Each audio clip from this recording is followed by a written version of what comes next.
Hello, this is the A-Trap here with my second episode of Traps Tuesday Toots. We went over the basics of Redstone last time, and this time we're going to go over just some more basics that are a little bit more advanced.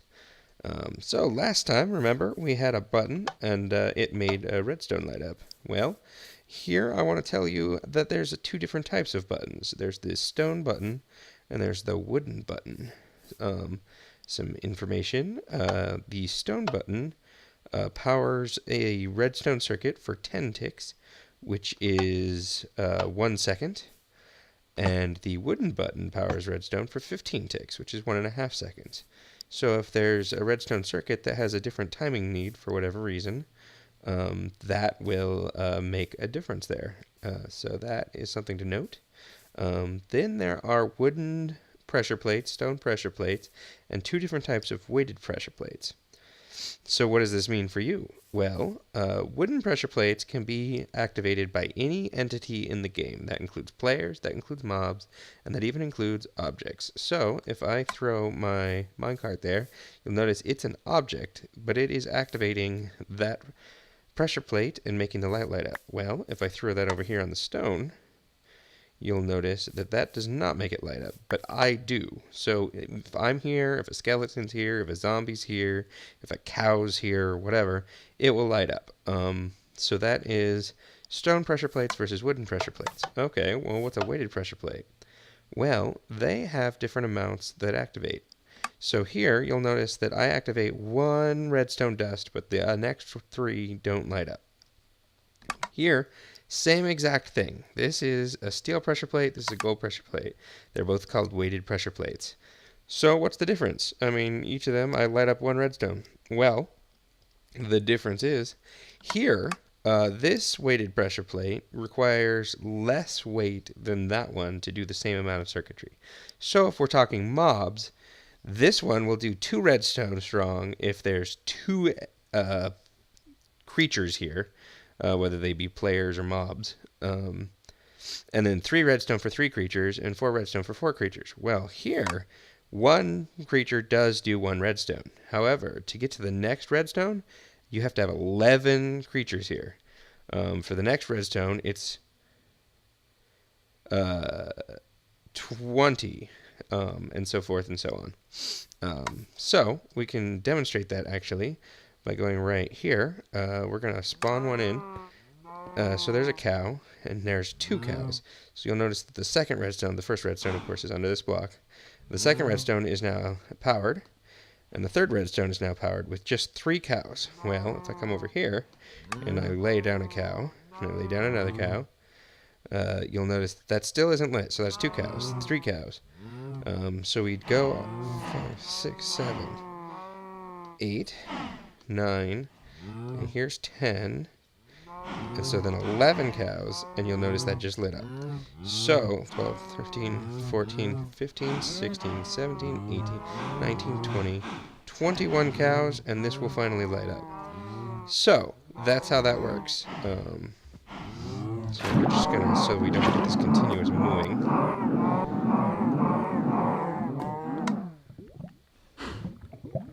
Great. So that is that. So our next item is going to be droppers and dispensers. This is a dispenser. It has a circle as the opening. And this is a dropper. It has a half circle as the opening. So you'll notice these two both have arrows in them. So what's the difference? Droppers versus dispensers. Well, a dispenser will fire an arrow. See how that fired? If I was standing there, it would have hit me, and it would have done damage. However, a dropper... Oh, well, not if I knock the button off, will it? Buttons. It drops an item. So you'll see that's an entity. It didn't shoot it, it dropped it. So now I can pick that up. Obviously, I can pick up the missed arrow as well. But, so it just dropped it as if it was... that. So if you were like trying to build something to give you arrows so you can shoot them at somebody else using your own bow, you would want a dropper. If you want something to shoot people, you want a dispenser. So that's the difference there.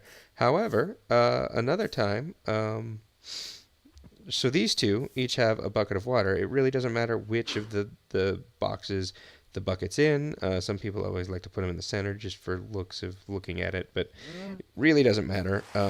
However, great, rain. Always best for tutorials. Alright, we are back. Alright, so we have our dispenser and our dropper, each with a bucket of water in them. So, the difference is, you'll notice if I put a dispenser powered, it will actually place the water, and it will keep the bucket, and it will place the water out, and it will make the water flow from there. Now, currently I have iron bars on each side, which, yes, well, visibly it doesn't actually block it. In Minecraft, it's a block, so it blocks it, and it makes it so it doesn't come out. So that is what a dispenser would do with water. And then you can actually use it again, and it will use the empty bucket on the source block of water, and it will suck it back in. So that you can use to dispense water. Whereas if I put it in a dropper, it will actually dispense a bucket of water for me to pick up. So that's a very different way of doing things. So now we're going to look at droppers in a useful fashion. So here you'll notice that there's helmets, there's body armor, and there's leggings. So this stone plate will activate all three of these droppers, and this stone plate will activate all three of these dispensers. They have the same thing. So what you're going to see is these droppers again will drop items. So they just these items just popped into my inventory that weren't there. However, that's not as helpful in this particular case as what a dispenser will do, because if I come over here, you'll notice I'm not wearing any armor. If I step there, it puts it on me. So it can actually put it in my slot, in my armor slots, and make it so that I'm wearing it if I don't already have it on. Which can actually be a lot more useful if you're like trying to make like an armor dispensary, like armor changing room, something like that. It'll just put it on. However, over here, if I use a dispenser with a bunch of arrows to give myself arrows, that is not the best way to do it. So I've just switched over to survival mode so I can demonstrate this properly. You'll notice that was not very helpful. We did not like that. That is not the best way to make a dispenser of arrows for you to get arrows, as it gave me a fair amount of damage. Whereas over here, if I have droppers, I just got 3 arrows and I can use them. So that's a lot more useful, obviously, if you're trying to give yourself arrows or give a player arrows using redstone. So it just kind of depends on what you're trying to do. But that can be a lot more useful to use droppers for arrows unless you're trying to shoot them. If you're trying to build a trap, obviously you use the dispenser. If you're trying to dispense them for use, you use the dropper. So that's the difference there. So now let's look at some minecarts. Minecarts are carts that you can lay on track, which is the track you make out of wood and iron, and then you can get in the minecart by right-clicking it, and you can drive. And it will go on the path of the minecart. So if you take an intersection here and you power that intersection, it will switch the direction of the intersection. So that is like a train conductor changing which track he's going to go on. You can do that by powering the intersection. There is some north, south, east, west rules as to when redstone gets powered, which direction it goes. I don't actually have that information for you right now, but I can look it up and add it to the comments later. But that's what powering intersections will do. Now, you'll notice if I want to go straight here, what this will do right now is it will actually turn me right. However, when you get to an intersection, if this track isn't facing this way, like right here, if I were riding along this, I would go this direction. So you'll see that right now I go in this direction. However, when it was this way, I just continued on straight. Because what it's going to do is it's going to jump and it's going to go in the direction that most is directed by it. So obviously when the track actually veers right, it will make you go right. But when you get on this track and you're going in that direction, it's going to make you go in that direction because that's closer to the direction you were going than that is. So same thing here. If I want to go straight instead of turning right, I can do this. And while, yes, it doesn't look like it's going to make me go straight, it looks like I'm going to crash or something, it's going to make me go straight. So that's a thing. So that is basic minecarts and rails. So as we come over here, there are powered rails in the game as well, and they can get powered by redstone getting next to them. You can run a redstone circuit into them, things like that. They cannot turn. Powered rails have to be straight rails. What they do is they actually power your minecart. So you'll notice if I get in my minecart, I'm just going to press forward for a second. I'm going, and then I sped up as soon as I hit that powered circuit. Then there's also detector rails. What detector rails do is when there's a cart on them, it creates power. So in this case, I actually have a powered rail next to the detector rail, and that gets powered by having a minecart on top, which is actually one way you can power redstone. I mean, powered rails is by using a detector rail. It will continue the power. I mean, it will power it, but so you'll notice I ran over it and it powered it and it sped me past. Now, one thing to keep in mind, the detector rail only keeps it powered kind of like a button. It has a delay on it, and so it's going to turn off at a certain point. So you'll notice if I use that in this case, because there's so many powered rails, the power is going to stop being given before I'm off the powered rails, and then it's actually going to end up stopping me, because when you're on a powered rail that's not powered, it basically works as a brake. So you're not going to want to use that if you're going to use a lot of powered rails, because it's not going to keep it going, but it would keep it going. Looks like it's probably 3 rails, but definitely like 1 or 2 would definitely work. Also, keep in mind that detector rails can actually be used to power different things. You'll see the detector rail actually takes redstone circuit off of it and then powers this lamp. So as we cross the detector, the lamp lights up. And again, it turns off after a certain amount of time. Now, something to keep in mind, redstone in powered rails works much like redstone in real life, where it can only power for so long. And by in real life, I mean in other places in the game. Uh, Anyway, so you only get 9 actually powered rails from the source block. Now, of course, you could go another 8 this direction, which would give you a total of 17 powered blocks. But you'll notice that this one, as well as this one over here, are not powered because they're too far from this redstone torch. Now you can always go ahead and add in an extra redstone torch. Looks like you can't just throw it in the middle, but you can add an extra redstone torch to an unpowered piece of rail, and then that will continue it. You could even move that and put it over here if you're going to do powered rails from here to there. Now, you don't actually need to do a continuous run of powered rails, because if you just put a powered rail every so often, it will be enough to keep you going for quite a ways. But that's something to keep in mind. So, next thing, redstone circuitry. We're actually going to get to these in a second here, but these are tripwire hooks, and this is some rails down here. There's some redstone torch, repeater, comparator, switch, button, and some pressure plates. So what I'm going to demonstrate here is how these things interact with water. It's not good, is it? The only thing that doesn't seem to get destroyed by water is pressure plates. Pressure plates don't get destroyed by water. Anything else in the redstone world that I know of seems to be completely destroyed. That is something that provides redstone.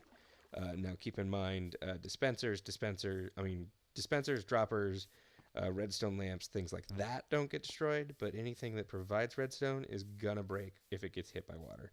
So when you're building things, make sure it's not gonna leak onto it. Like if you're trying to make a redstone circuit that gets tripped and you have redstone running from a pressure plate to a dispenser to like lay out water like that, you're gonna have problems if the circuit is going to be hit by the water that you dispense. So just keep that in mind.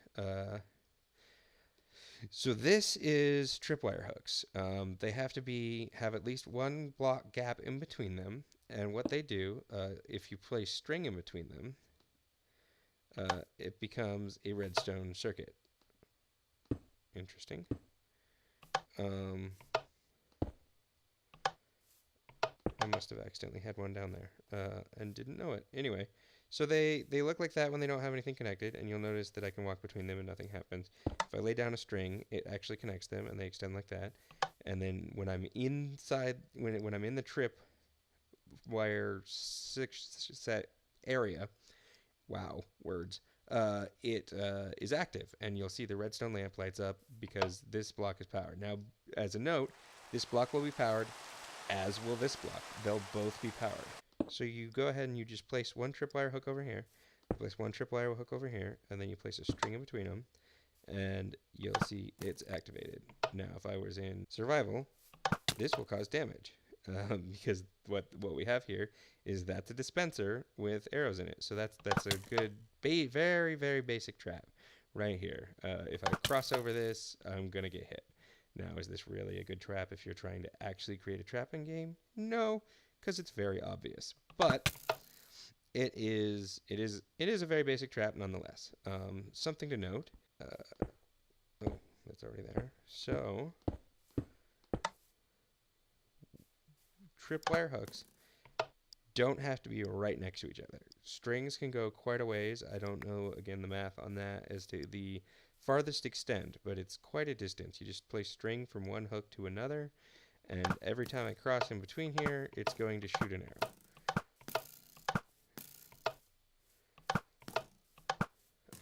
And I could actually lay some redstone in here, and it will turn on the light and shoot an arrow.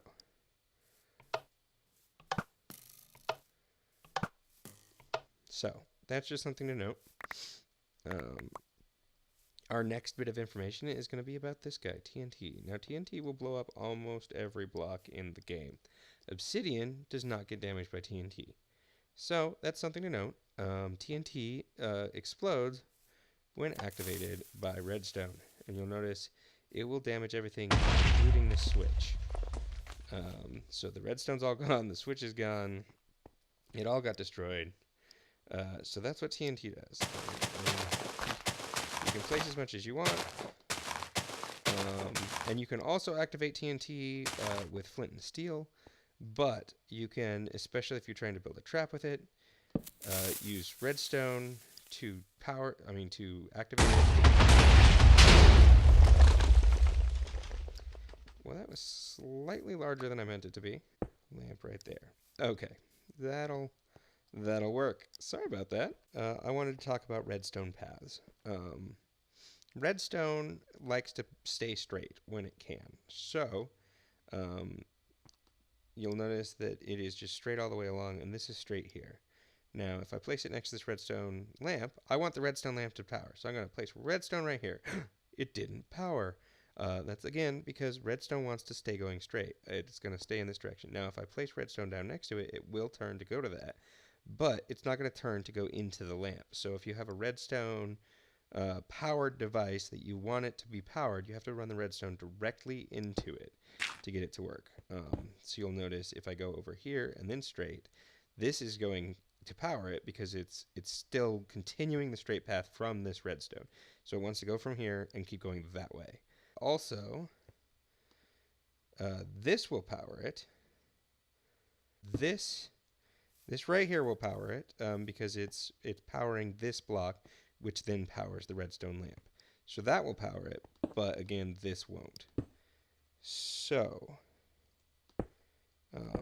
now if I place these blocks down and I power this, this isn't going to power that block, even though it looks like it's running into it. So to power it, you would then have to put redstone on top here if this block was here. But again, you could do that and not even need that because this is going to power that block. And it will power that block even if I go on top of that block as well. So that's interesting. Now, redstone interacts weirdly with half slabs. If you run redstone into a half slab, it will jump up the half slab all the way to the top. So if I were to place down a redstone lamp right here, that will power it, even though it doesn't look like there's redstone directly connected to it, because it jumps up the half slabs. However,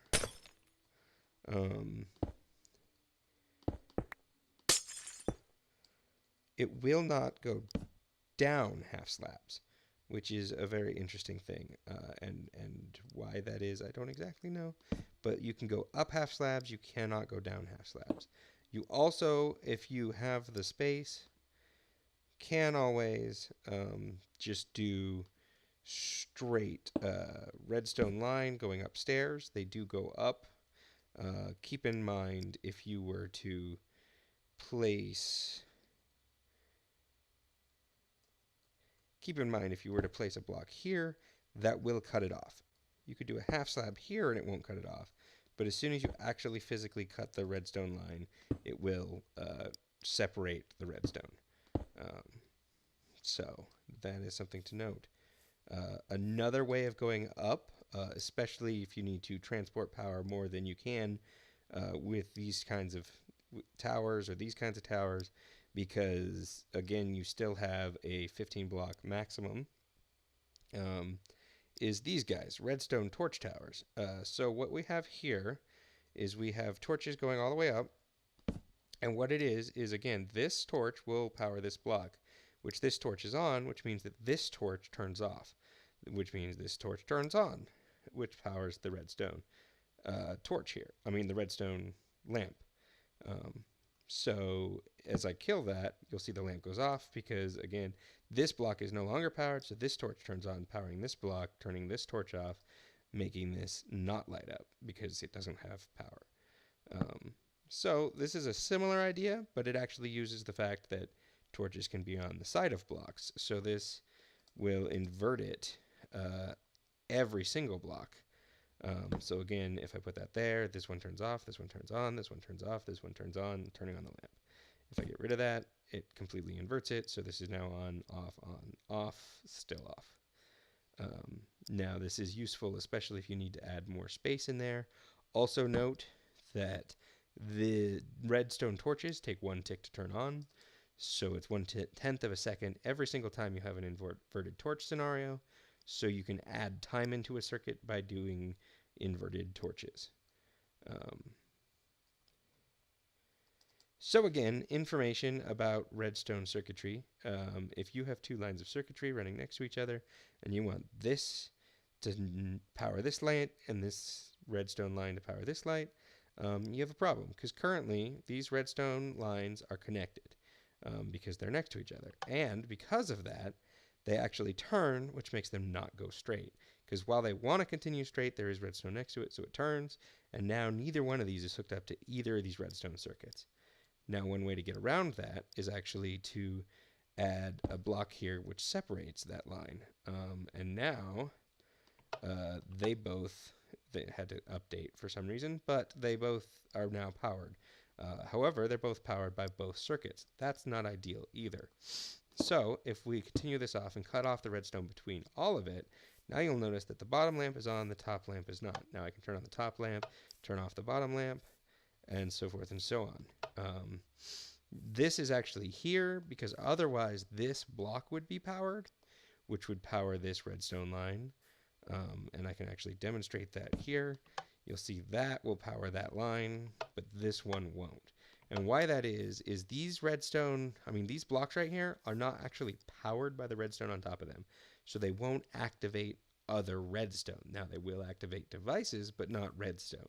So if there was a redstone lamp here instead of redstone, it would light up. But the redstone won't get activated and send power by this just having redstone on top of it that's active. So that is how that works. Yeah. So again, torches, something to note, torches will power redstone lamps next to them. However, they won't power blocks next to them. So this redstone is not lit up because this is getting power.